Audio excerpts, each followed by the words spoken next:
നമ്മൾ അധ്വാനിക്കുന്നത് നമ്മളെ സ്നേഹിക്കുന്നവർക്ക് വേണ്ടിയാണല്ലോ എന്ന് ഓർക്കുമ്പോ അതിന്റെ ഒരു ക്ഷീണം അറിയില്ല. നമ്മളിവിടെ നിന്ന് അയച്ചു കൊടുക്കുന്ന പൈസക്ക് അവിടെ ഒരു കാര്യം നടന്നു എന്നറിയുമ്പോൾ ഒരു സന്തോഷ. ഞങ്ങള് പലരും മനസ്സ് നാട്ടിൽ വെച്ചിട്ട് ശരീരം മാത്രമേ ഇങ്ങോട്ട് കൊണ്ടുവരുള്ളൂ. എന്താ ജോലി, എത്രയാ ശമ്പളമൊന്നും ഭാര്യയോട് പോലും പറഞ്ഞിട്ടില്ല. നാണക്കേടായിട്ടല്ല, കഷ്ടപ്പാട് അറിയിക്കണ്ടെന്ന് കരുതിയിട്ട. ഇപ്പൊ ഒരു 10,000 രൂപ നാട്ടിലേക്ക് അയക്കുമ്പോ വീട്ടുകാരെന്താ വിചാരിക്കണേ?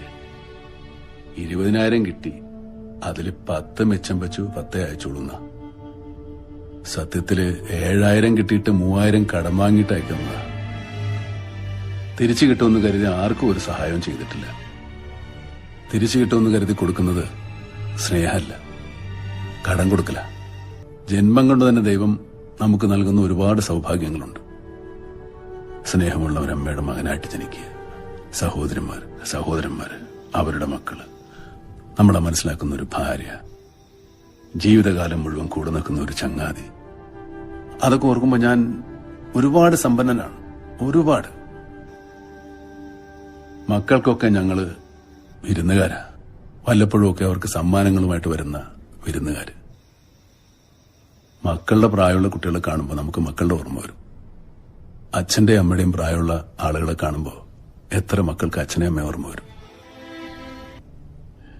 നിങ്ങൾ കാരണം നിങ്ങളുടെ ചുറ്റുമുള്ളവർ സന്തോഷിക്കുന്നുണ്ടെങ്കിൽ, നിങ്ങളുടെ മാതാപിതാക്കൾ ഒരു രാത്രിയെങ്കിലും മനസമാധാനത്തോടെ കിടന്നുറങ്ങുന്നുണ്ടെങ്കിൽ, അതിന് കാരണം നിങ്ങളാണെങ്കിൽ അതാണ് അച്ചീവ്മെന്റ്.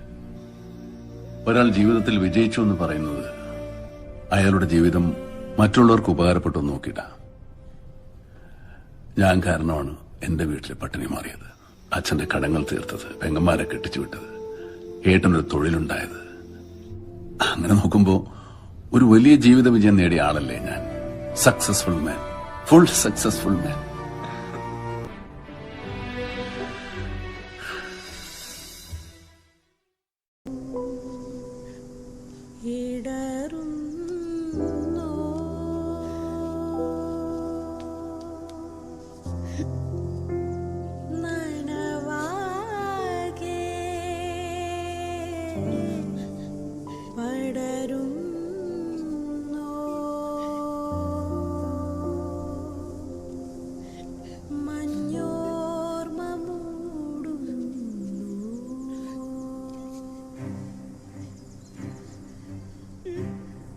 ഒന്നു നനയാ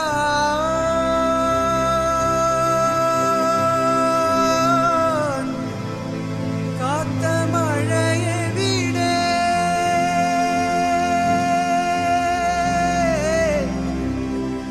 ഒന്നു ചേക്കേറാൻ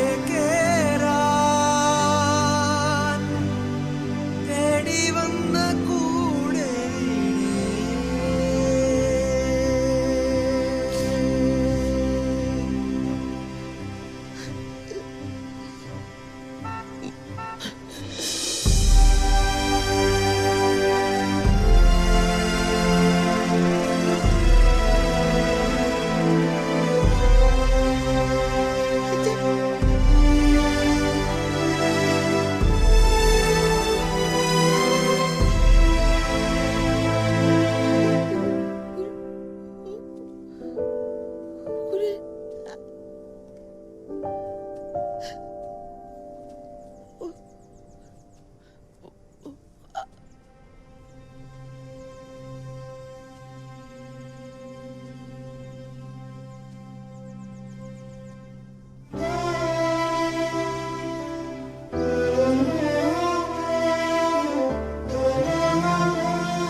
അമ്പിളി